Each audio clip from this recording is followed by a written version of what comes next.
د ملال میډیا ډیرو قدرمنو لیدونکو سلام، وخت مو بخیر. هیله ده چې روغ جوړ خوشحاله وئ.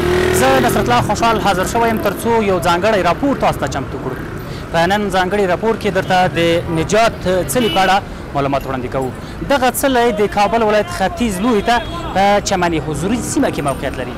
په همدې تړاو به ځینې د دې سیمې اوسېدونکي معلومات شریک کړي. هیله ده چې تر پایه زموږ ملتیا وکړي.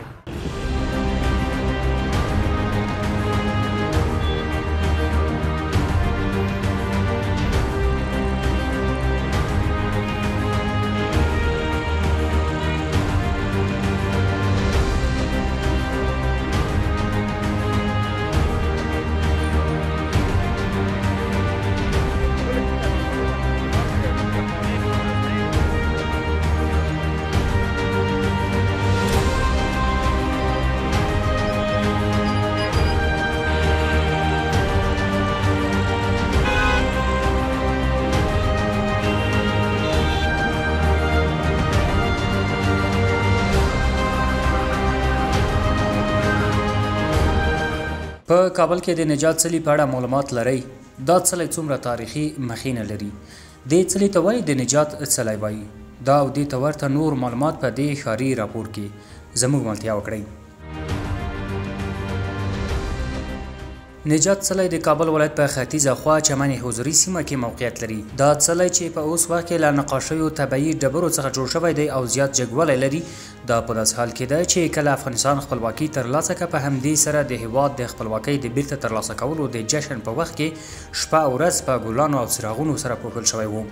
په همدې وخت کې کله چې د حبیب الله کلکاني واکمني له منځه ولاړه او محمد نادر خان له خپلو ځواکونو سره د بالاحصار له ختیځ څخه کابل ته راغلو. محمد نادر خان چې کله کابل ته راورسېد، د مستان پلته څیرمه یې د نجات څلی جوړ کړ. د دې څلي د پرانیستلو نیټه د 1409 هجري لمریز کال د میزان 22مه ده او د یاد څلي څخه تر عید بازار جومات پورې د جوړولو او بیارغونې پرېکړه وشوه او بالاخره یاد څلی په همدې سیمه کې جوړ شو. د دې سیمې یو شمېر اوسېدونکو بیا له ملال میډیا سره د دې څلي په تړاو خپلې کیسې داسې شریکوي. دا د نجات څلی کله چې سخاو د امان الله خان حکومت د بین العلاله کله چې سخاو حکومت راغی، بیا غازي نادر خان د خدای وبخښي دی لاړه جنوبي ته لښکرکشي وکړه او راغی د دغه جنوب خواله بسلقاوه چې ورته وایي. بسلقاوه کې د سخاو قوا ولاړه وه او د هغه جنرال نادر خان راغی او دوی باندې حملې وکړلې او داسې په دا شودای صالحین باندې راوغوښته او دغه طرف دروازې ونیولې. نو سخاو زوی چې حبیب الله خان عبدالله کلکاني و دا یې پسې واخیسته ځکه چې هغه یو بېسواده سړی و، هغه د تعلیم دپاره د نورې داسې برنامې نه لرلې. ولې دا چې زه خپله د هغه وخت سړی نه یم، مګر د سپین ږیرو نه موږ دا اورېدلي دي چې کله انګریزان په بالاحصار کې میشت وو او شاه شجاع هم وو، دلته د مجاهدینو قرارګاهې وې.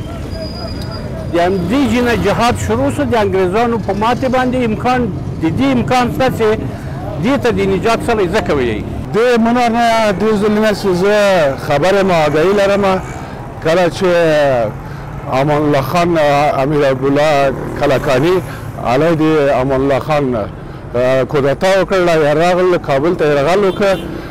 د کابل ښار یو په ډېرې او ګډوډۍ بېنظمۍ باندې مواجه سو. توره تیاره منځته راغله، وضعیت خراب سو، وژل و قتل و قتال. بیا نادر خان ورته وایي چې له پکتیا له خوا نه هغوی یو تحریک منځته راوسته چې راغله چې د عبدالله کلکاني دغه تور جهل حالت یې له منځه یووړه. کله چې نادر خان واکمنۍ ته ورسېد، وروسته یې حبیب الله کلکاني دې ته مجبور کړ چې تسلیم شي. حبیب الله کلکاني تسلیم شو. له تسلیمېدو وروسته یې وواژه. د حبیب الله او د هغه د ملګرو له وژلو وروسته نادر خان د کابل ښار د چمن حضوري ته څیرمه د پل مستان په سیمه کې د نجات په نوم د څلي جوړولو امر وکړ. بالاخره د نجات څلی د 1409 لمریز کال د میزان په 23مه پرانستل شو او جوړ شو. نو له همدې کبله ورته د نجات څلی وایي. دا د کارمل وران که بیا په جمهوریت کې چې ما دې کې خپله منډه اخیستې او نورو دوستانو منډه واخیستله دا د نجات تاریخي جنګ جوړ کړه. دا ساحې ډېرې ښه سرسبز او آبادې وې.